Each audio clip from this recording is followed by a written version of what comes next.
ومن أحسن قولا ممن دعا إلى الله وعمل صالحا وقال إنني من المسلمين. الحمد لله نحمده ونستعينه ونستغفره ونعوذ بالله من شرور أنفسنا ومن سيئات أعمالنا. من يهده الله فلا مضل له ومن يضلل فلا هادي له، وأشهد أن لا إله إلا الله وحده لا شريك له، وأشهد أن محمدا عبده ورسوله. أما بعد، فإن خير الحديث كتاب الله، وخير الهدي هدي محمد صلى الله عليه وسلم، وشر الأمور محدثاتها، وكل محدثة بدعة، وكل بدعة ضلالة، وكل ضلالة في النار. فأعوذ بالله السميع العليم من الشيطان الرجيم. بسم الله الرحمن الرحيم. لقد من الله على المؤمنين إذ بعث فيهم رسولا من أنفسهم يتلو عليهم آياته ويزكيهم ويعلمهم الكتاب والحكمة وإن كانوا من قبل لفي ضلال مبين. محترم سامعین کرام، بزرگان دین اور نوجوان ساتھیوں، مسلسل کئی خطبات جمعہ سے آپ حضرات کے سامنے اس نبی اقدس کے بارے میں گفتگو کی جا رہی ہے جس کی سیرت مبارکہ اور سیرت مطہرہ کے بارے میں ہماری سیاہ زبانیں اور ہماری بدکار شخصیت گفتگو کرنے کی اہل نہیں ہے. رسول اکرم صلی اللہ علیہ وسلم کی ذات مبارکہ اللہ رب العالمین نے جن کو پیدائش سے لے کر کے آپ کی بعثت تک اور بعثت کے مبارک لمحات سے لے کر کے آپ کی وفات کے قیامت خیز واقعات تک جس انداز سے اللہ رب العالمین نے آپ کی تربیت فرمائی اور آپ کی سیرت مبارکہ کے مختلف گوشے جو ہم صحیح احادیث میں پڑھتے ہیں، جن کو پڑھ کر کے کسی بھی صاحب ایمان کی آنکھوں سے آنسو جاری ہو جاتے ہیں، وہ سیرت مبارکہ آج مسلمانوں کے لیے ایسا دستور حیات ہے اور مسلمانوں کے لیے اس انداز کے اسالیب اور ایسا اسوہ حسنہ ہے جس کو اپنا کر کے مسلمان قرآن و سنت پر عمل پیرا بھی ہوتے ہیں اور بحیثیت انسان کے دنیا کے اندر شرف، عزت و وقار اور سر اونچا کر کے جینے کا سلیقہ بھی سیکھتے ہیں. یہ سیرت مبارکہ ایک ایسی سیرت ہے جو رہتی دنیا تک نہ کسی شخصیت کے یہاں پیش کی جا سکتی ہے، نہ ماضی میں کسی کے یہاں اس کے گوشے موجود تھے، اور نہ کسی انسان کے لیے، کسی طاقت کے لیے اس بات کا امکان ہے کہ اس کی مکمل تعبیرات وہ پیش کر کے انسانیت کے سامنے وہ خوبصورت گلدستہ پیش کر سکیں. آج مسلمان اگر ناکام ہے تو اس سیرت رسول کو نہ اپنانے کی وجہ سے ناکام ہے، اور آج مسلمان اگر کامیاب ہو سکتا ہے تو وہی سیرت مبارکہ ہے جس کو اپنا کر کے، جس کو اپنی زندگی میں نافذ کر کے، جس کے مطابق زندگی کو ڈھال کر اور جس کے مطابق زندگی کے مختلف گوشوں کو اپنا کر کے مسلمان کامیاب ہو سکتا ہے. اگر آج مسلمانوں کو عزت و وقار کی تلاش ہے، آج مسلمانوں کو غلامی سے نکل کر کے اسلامی دائرے میں رہتے ہوئے آزادی کی زندگی کی تلاش ہے، اگر آج مسلمانوں کو عزت و وقار کے ساتھ سر اٹھا کر کے اور آنکھیں اوپر کر کے زندگی گزارنے کی ضرورت ہے، تو مسلمانوں کے لیے ضروری ہے کہ اپنی زندگی کے تمام گوشوں میں رسول اکرم صلی اللہ علیہ وسلم کی سیرت مبارکہ کو اختیار کر لیں. آپ کے چلنے پھرنے، آپ کے اٹھنے بیٹھنے، آپ کے سونے جاگنے اور تمام کی تمام چیزوں میں آپ کی زندگی کے اسوے کو پکڑ کر کے اس کے مطابق زندگی کو ڈھال لیں. ان کے سامنے ابن عمر رضی اللہ تعالیٰ عنہما کا وہ وطیرہ ہو کہ جب ابن عمر رضی اللہ تعالیٰ عنہما کو استنجا اور قضاء حاجت کی ضرورت پڑتی تھی تو اس کے لیے ان جگہوں کا انتخاب فرماتے تھے جن جگہوں پر رسول اکرم صلی اللہ علیہ وسلم کو ان چیزوں کی ادائیگی کے لیے جاتے ہوئے دیکھتے تھے. بیٹھتے تھے، چلتے تھے، اٹھتے تھے، بیدار ہوتے تھے، سوتے تھے، جاگتے تھے، تمام کے تمام زندگی کے گوشوں میں رسول اکرم صلی اللہ علیہ وسلم کی نقالی اور آپ کی زندگی کو اپنی زندگی میں ڈھالنے کی سعی کرتے تھے. اسی وجہ سے علماء کرام نے رسول اکرم صلی اللہ علیہ وسلم کی سیرت میں ابن عمر رضی اللہ تعالیٰ عنہما کو آپ کی اتباع، آپ کی پیروی، آپ کی نقالی کرنے میں سب سے زیادہ محتاط مانا ہے اور سب سے زیادہ شدت کے ساتھ اتباع کرنے والا مانا ہے. آج مسلمان اگر رسول اکرم صلی اللہ علیہ وسلم کی زندگی کو اسی انداز سے اپنا لے تو یقیناً مسلمانوں کی کامیابی کی ضمانت دی جا سکتی ہے. جو آیت کریمہ سورہ آل عمران کی میں نے آپ کے سامنے تلاوت کی، اس میں اللہ رب العالمین نے ارشاد فرمایا لقد من اللہ علی المؤمنین اذ بعث فیہم رسولا من انفسہم، اللہ رب العالمین نے مسلمانوں پر، مومنوں پر اپنا احسان عظیم فرمایا ہے کہ ان کے درمیان انہی میں کا انسانوں میں سے منتخب کر کے ایک نبی مبعوث فرمایا، جو نبی ان کو ساری کی ساری چیزوں کی تعلیم دیتا ہے، یتلو علیہم آیاتہ، وہ اللہ رب العالمین کی آیتوں کی تلاوت کرتا ہے اور انسانوں کو پاکیزگی کا راستہ دکھاتا ہے، وَيُعَلِّمُهُمُ الْكِتَابَ وَالْحِکْمَةَ، اور ان کو سکھاتا ہے قرآن مجید کے احکام و مسائل سکھاتا ہے، ان کو اپنی احادیث صحیحہ کے مسائل سکھاتا ہے۔ قرآن مجید کا اسلوب ہے کہ جب قرآن مجید میں کتاب و حکمت کا تذکرہ کیا جائے تو اکثر مفسرین کا کہنا یہی ہے کہ کتاب سے مراد قرآن مجید اور حکمت سے مراد رسول اکرم صلی اللہ علیہ وسلم کی احادیث مبارکہ ہوتی ہیں۔ تو اللہ کے نبی صلی اللہ علیہ وسلم کی بعثت انسانیت پر احسان عظیم ہے کہ آپ نے قرآن و سنت کے احکامات کو ہمارے سامنے بیان فرمایا، سیرت رسول کا ایک ایسا نمونہ پیش کیا جو رہتی دنیا تک کوئی بھی پیش نہیں کر سکتا۔ اس وجہ سے ہمارے لیے آپ کی زندگی اسوہ اور نمونہ ہے۔ اللہ رب العالمین نے فرمایا وَإِن كَانُوا مِن قَبْلُ لَفِي ضَلَالٍ مُبِينٍ، اگرچہ یہ اس سے پہلے کھلی گمراہی میں تھے، ایسی گمراہی میں تھے کہ خود اپنے ہاتھوں سے تراشے ہوئے صنم اور پتھروں کے بتوں کو پوجا کرتے تھے، کوئی درخت ان کو فائدہ پہنچا دیتا تو اس کو پوجنے لگتے تھے۔ ان کی صورتحال گمراہی کی یہاں تک پہنچ گئی تھی کہ بچی اگر گھر میں پیدا ہو جائے، لڑکی پیدا ہو جائے تو خود باپ اس کو اٹھا کر کے گڈھا کھود کر کے اس میں زندہ درگور کر دیتا تھا اور اس بات سے ڈرتا تھا کہ آگے چل کے اس کو رخصت کرنا پڑے گا، آگے چل کے اس کے لیے لڑکا تلاش کرنا پڑے گا، آگے چل کے اس کی وداعی کرنی پڑے گی۔ اس خدشے سے وہ اپنے نطفے کے ذریعے اور اپنی بیوی کے رحم میں پلنے والی بچی کو بذات خود اٹھاتا تھا اور گڈھا کھود کر کے اس میں دفن کر دیتا تھا۔ اللہ رب العالمین نے جب اسلام کی اور نبی اکرم صلی اللہ علیہ وسلم کی بعثت فرمائی تو اس کے بعد فرمایا وَإِذَا الْمَوْءُودَةُ سُئِلَتْ، کہ اس دن، قیامت کے دن،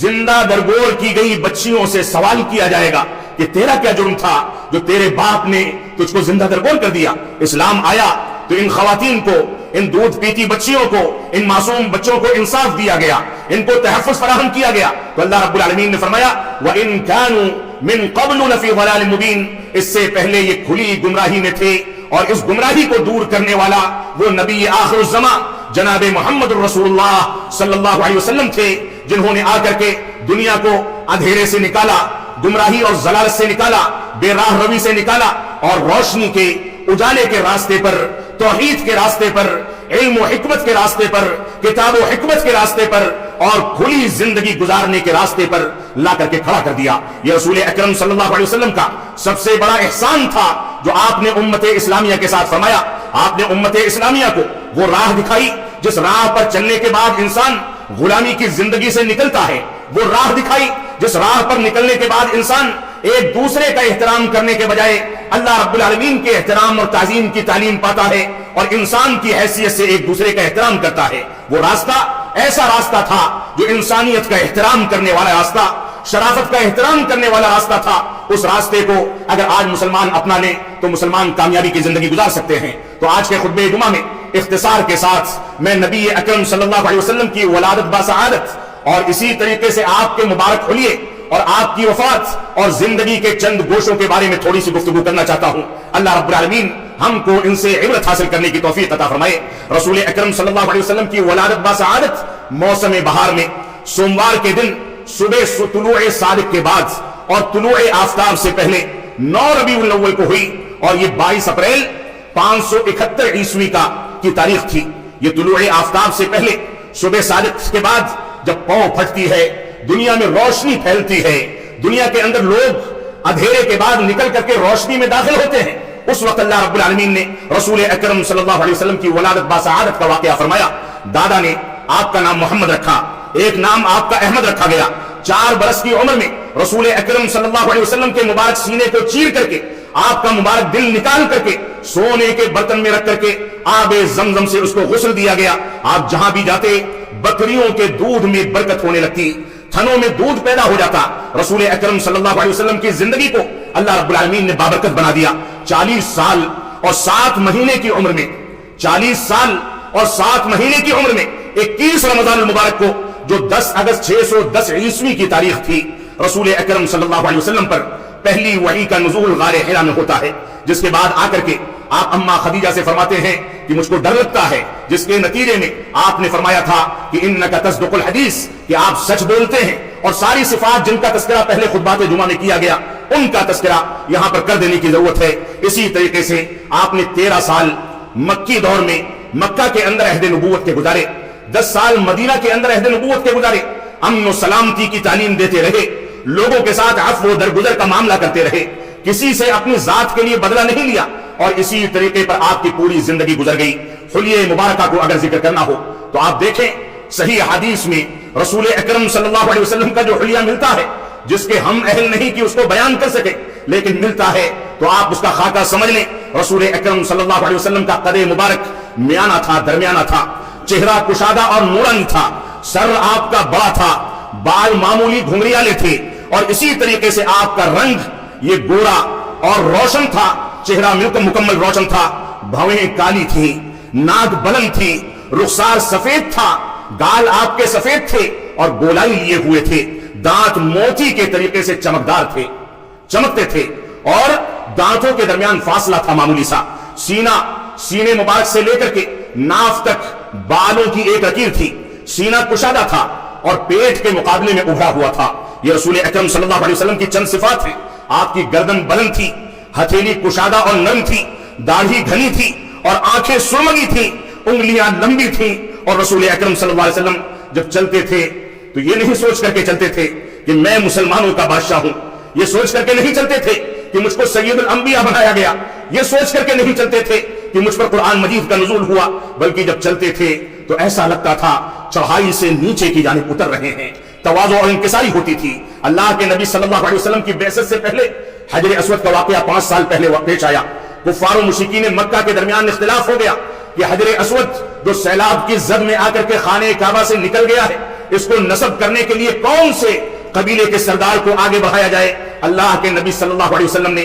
جو اللہ رب العالمین کی تربیت میں تھے، انہوں نے آ کر کے فیصلہ فرمایا، چادر رکھی گئی، چادر کے کونوں کو سارے سرداروں سے پکڑوایا گیا، درمیان میں حجر اسود رکھا گیا اور اس کے بعد اٹھا کر کے قریب لایا گیا اور آپ نے اس کو خانہ کعبہ پر نصب کر دیا۔ یہ فیصلے کا ایک انوکھا طریقہ تھا جو روئے انسانیت میں نہ کبھی واقع ہوا ہے نہ واقع ہو سکتا ہے۔ اس انداز سے سارے اختلافات عربوں کے و قبائل اگر آپس میں بھر جاتے تو صدیوں تک ان کی جنگیں چلا کرتی تھیں، ان کے درمیان امن و سلامتی، مکمل عدل و انصاف اور مکمل سمجھ بوجھ اور سنجیدگی کے ساتھ فیصلہ کرنے کی یہ مثال جو ہے رہتی دنیا تک کبھی نہیں مل سکتی، اور اگر ملے گی تو اسی کی بنیاد پر وہ قائم کی جائے گی۔ یہ رسول اکرم صلی اللہ علیہ وسلم کا واقعہ ہے۔ آپ دیکھیں بعثت کے بعد جب کفار و مشرکین مکہ نے مکہ مکرمہ میں آپ کے دائرے کو تنگ کر دیا، پریشان کرنے لگے، آپ کو طائف میں لہو لہان کیا گیا، آپ کے اوپر اوڑھنیاں ڈالی گئی، آپ کی مبارک گردن میں چادریں ڈال کر کے آپ کو گھسیٹا گیا، اور اللہ رب العالمین سے آپ بار بار منتیں کرتے تھے، دعائیں کرتے تھے۔ جب ہجرت کرنے لگے تو کفار و مشرکین مکہ نے آپ کو گھیرا، آپ کو قتل کرنے کی سازشیں کی گئی، غار ثور میں چھپے، وہاں سے نکلے تو راستے میں معبد کا گھر پڑا، وہاں پر مہمان نوازی ہوئی اور اس سے کہا کہ کیا تمہارے گھر میں پینے کے لیے دودھ ہے؟ تو اس نے کہا کہ نہیں، یہی ایک بوڑھی بکری ہے جس نے دودھ دینے کے سارے امکانات ختم کر دیے ہیں، یہ سوکھ چکی ہے، اس کی ہڈیاں نظر آنے لگی ہیں۔ اللہ کے نبی صلی اللہ علیہ وسلم نے فرمایا کہ لاؤ، ہم اس سے دودھ دو کر کے دودھ پیئیں گے۔ چھوٹا سا کٹورا لے کر کے آتی ہے، اللہ کے نبی صلی اللہ علیہ وسلم نے جب دودھ دوہنا شروع کیا تو اللہ رب العالمین نے اس کے تھن میں دودھ پیدا کر دیا، برتن تنگ پڑ گیا، سارے لوگوں نے پیا، سب آسودہ ہو گئے۔ یہ واقعات پیش آئے، اور اسی کے دوسری جانب جب راستے میں دشمنان اسلام نے رسول اکرم صلی اللہ علیہ وسلم کا پیچھا کیا اور پیچھا کر کے آپ کو قتل کرنے اور انعام حاصل کرنے کی کوششیں کی تو ان کے گھوڑے کا پیر زمین کے اندر دھسا دیا جاتا تھا، وہ ناکامی کو اپنی آنکھوں سے دیکھتے تھے۔ نبی آخر الزماں کی صورتحال یہ تھی کہ صحابہ کرام آپ کے وضو کا پانی گرنے نہیں دیتے تھے۔ قیصر و کسریٰ نے جب اپنے قاصدین اور جاسوسوں کو بھیجا کہ جا کر کے دیکھو کہ مسلمانوں پر غلبہ حاصل کرنے کے کون سے امکانات ہو سکتے ہیں، جب ان لوگوں نے مشاہدہ کیا تو جا کر کے خبر دی کہ نہیں، ایسی قوم کو پسپا نہیں کیا جا سکتا جو اپنی نبی کے لیے اتنی فدائیت کی مثالیں قائم کرتی ہو کہ وضو کرے تو وضو کے قطرات کو نہ گرنے دے، اس کو اپنے ہاتھ پہ لے کر کے اپنے جسم میں رگڑ لے، برکت حاصل کر لے، تبرک حاصل کر لے۔ یہ صورتحال تھی محبت رسول کی اور رسول اکرم صلی اللہ علیہ وسلم سے محبت کرنے کی۔ نبی آخر الزماں کی شان تو یہ تھی کہ جس نے آپ کی خدمت کی، آج ہماری نظر میں اس کا مقام بھی دوسرے بہت سارے صحابہ کرام کے مقام سے اونچا پایا جاتا ہے، اس وجہ سے کہ اس نے ہمارے پیارے حبیب کی خدمت کی تھی، اس کی جوتیاں اٹھائی تھیں، اور وہ خود کہتا ہے کہ میں نے 10 سال تک پیارے نبی صلی اللہ علیہ وسلم کی خدمت کی، لیکن کبھی آپ نے کسی کام کے بارے میں مجھ کو اف تک نہیں کہا، یہ نہیں کہا کہ ایسا کیوں کیا، یہ بھی نہیں کہا کہ ایسا کیوں نہیں کیا۔ ایسا مالک اور ایسا آقا، ایسا نبی جس خادم کو ملا ہو، اس خادم کے کیا کہنے ہیں۔ آج مسلمان اس خادم کی خدمت پر بھی فخر کرتا ہے، یہ نبی کا مقام تھا۔ آپ دیکھیں غزوہ احد میں رسول اکرم صلی اللہ علیہ وسلم پر فدائیت کی جو مثالیں قائم کی گئی، ابو دجانہ رضی اللہ تعالیٰ عنہ نے آپ کی جانب پیٹھ کرنے کے بجائے، آپ کی جانب چہرہ کرنے کے بجائے، آپ کی جانب پیٹھ کرنے کے بجائے آپ کی جانب چہرہ کر لیا، دشمنوں کے حوالے اپنی پیٹھ کر دی۔ بعد میں بتایا گیا کہ ایسا اس وجہ سے تھا کہ اگر چہرہ دشمنوں کی جانب کر کے ان کی جانب سے آتے ہوئے وار کو روکتے تو بشری تقاضے سے خوف لاحق ہوتا، کنارے ہو جاتے، اور پیارے حبیب جناب محمد رسول اللہ صلی اللہ علیہ وسلم کو نقصان پہنچتا، تکلیف پہنچتی، لہذا پیٹھ دشمنوں کے حوالے کر دی کہ تیر کمان پھینکے جاتے رہے، ان کی پیٹھ اس سے چھلنی ہوتی رہے، لیکن اس کی پرواہ نہیں ہے، پیارے حبیب کو تحفظ فراہم کرنا مقصد ہے۔ ابو عبیدہ رضی اللہ تعالیٰ عنہ نے اپنے دانتوں سے آپ کے مبارک چہرے میں گھس جانے والے لوہے کے ٹکڑوں کو نکالا، اور اس کے نتیجے میں آپ کو جنت کی بشارت دی گئی۔ آپ اتنا ہی نہیں، قبیلے بنو دینار کی اس خاتون کو دیکھیں جس خاتون کے بارے میں ملتا ہے کہ اس کا شوہر، اس کا بیٹا، اس کا بھائی اور اس کا باپ، 4 لوگ غزوہ احد میں شہید کر دیے گئے۔ وہ گھر سے نکلتی تھی، افواہ ہو چکی تھی کہ اللہ کے نبی صلی اللہ علیہ وسلم کی وفات ہو گئی، آپ کی شہادت ہو گئی۔ وہ نکلتی تھی اور لوگ اس سے کہتے تھے کہ تیرا باپ شہید ہو گیا، تیرا شوہر مار دیا گیا، شہید ہو گیا، تیرا بیٹا شہید ہو گیا۔ تو اس نے کہا کہ نہیں، مجھ کو پہلے یہ بتایا جائے کہ میرے پیارے حبیب جناب محمد رسول اللہ صلی اللہ علیہ وسلم صحیح سلامت ہیں کہ نہیں ہیں۔ جب یہ خبر دی گئی تو اس نے کہا کل مصیبت بعدہا جلل، آپ کے بعد، آپ کی حیات مبارکہ کے بعد، آپ کی سلامتی کے بعد ساری کی ساری مصیبتیں ہمارے لیے ہیچ ہیں، ہلکی ہیں، ہم اس کی پرواہ نہیں کرتے۔ یہ عالم تھا اللہ کے نبی صلی اللہ علیہ وسلم سے محبت کا۔ عبداللہ بن زبیر رضی اللہ تعالیٰ عنہ کے بارے میں آپ نے پڑھا ہوگا، تربیت کا یہ عالم تھا کہ ابو بکر صدیق رضی اللہ تعالیٰ عنہ کی بیٹی اسما بنت ابی بکر جو عبداللہ بن زبیر کی والدہ تھی، جب عبداللہ بن زبیر کو سولی پر چڑھا دیا گیا تو دیکھتی تھی، کیونکہ اسلام کے راہ میں شہید کیے گئے تھے، دیکھتی تھی اور کہتی تھی کہ میرا یہ بیٹا کب تک گھوڑ سوار بنا رہے گا، کب تک سواری پر سوار رہے گا، کب تک اللہ رب العالمین کے راہ میں جہاد کرتا رہے گا۔ یہ ان کی ہمت اور ان کا حوصلہ تھا جو رسول اکرم صلی اللہ علیہ وسلم کی تربیت اور ابو بکر صدیق رضی اللہ تعالیٰ عنہ کی تربیت کے نتیجے میں پیدا ہوا تھا۔ آپ دیکھیں یمامہ کا گورنر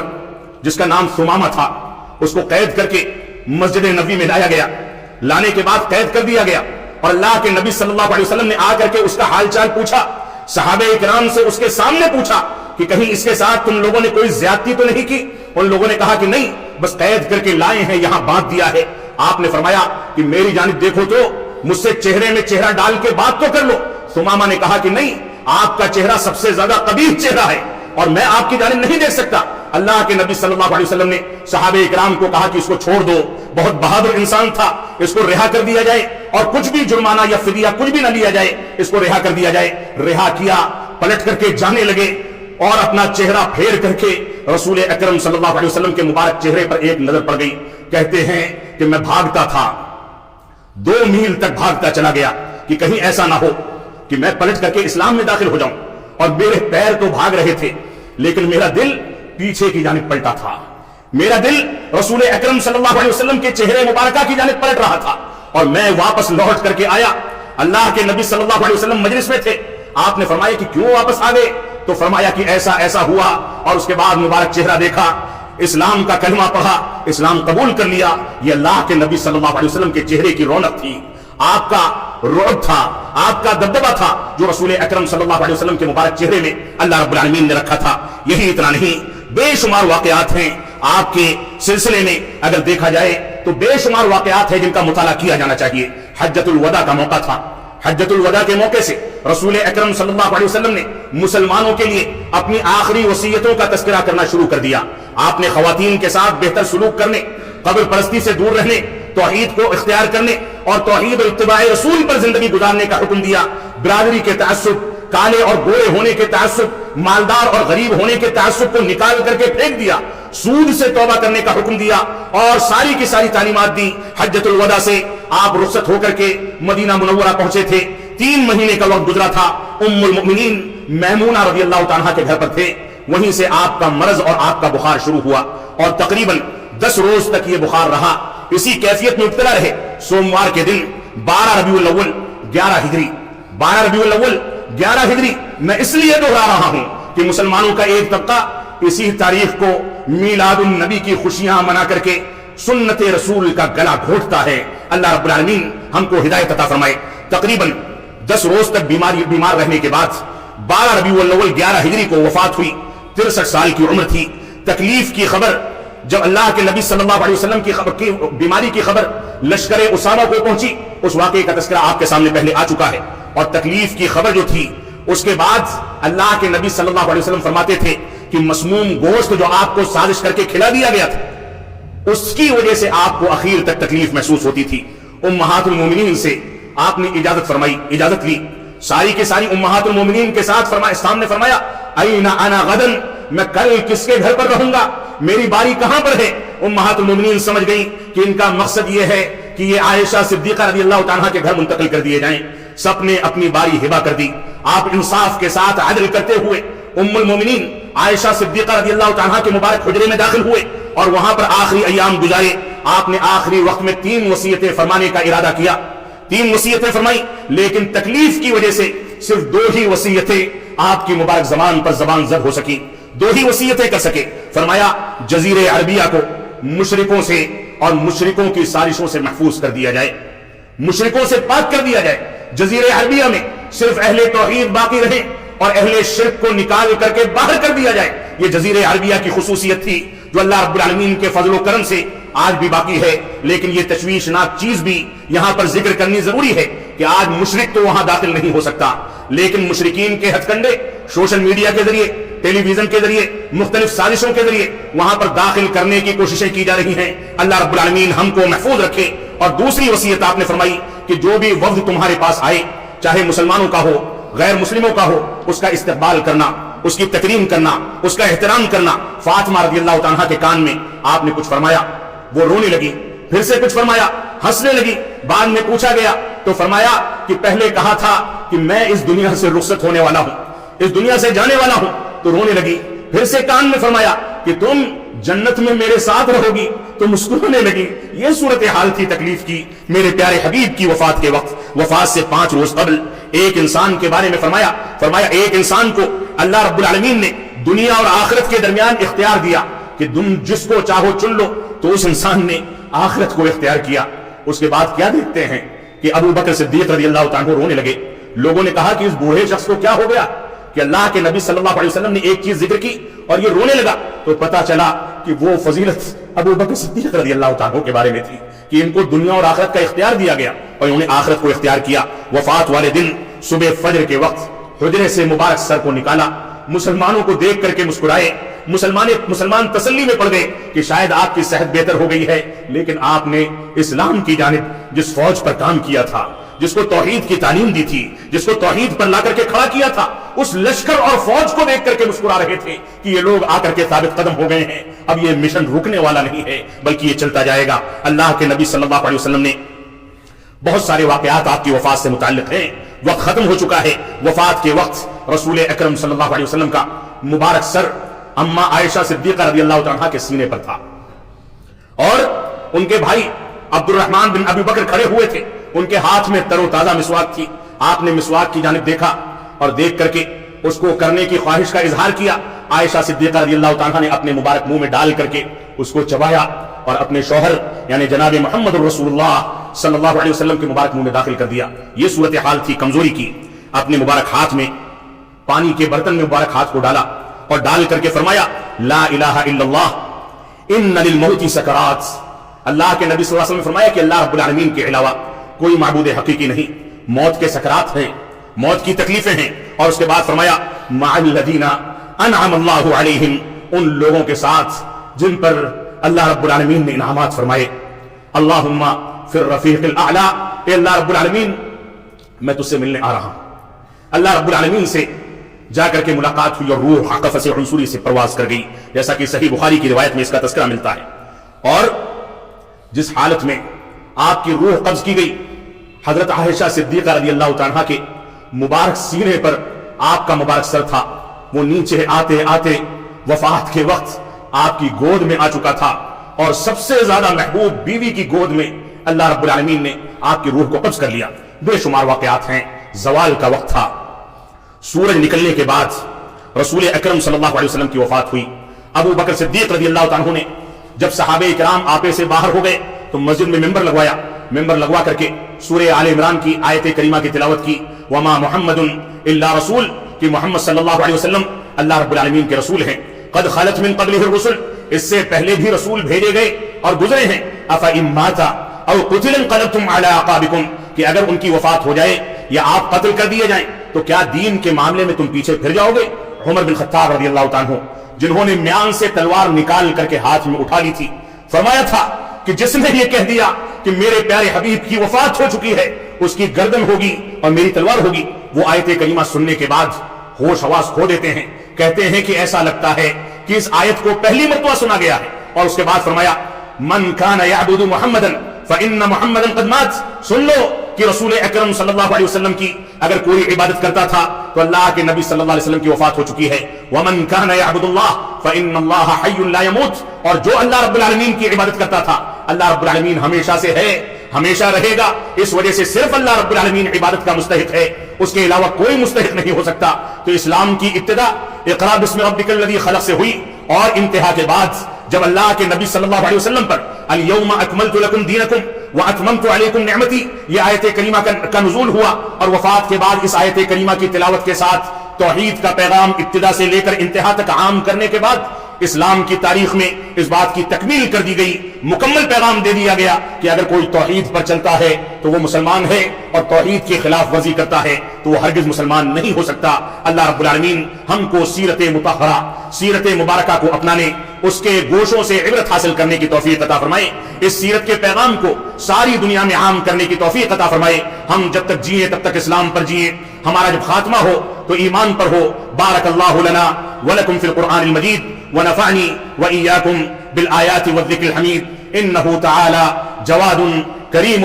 ملک بر الرؤوف الرحیم۔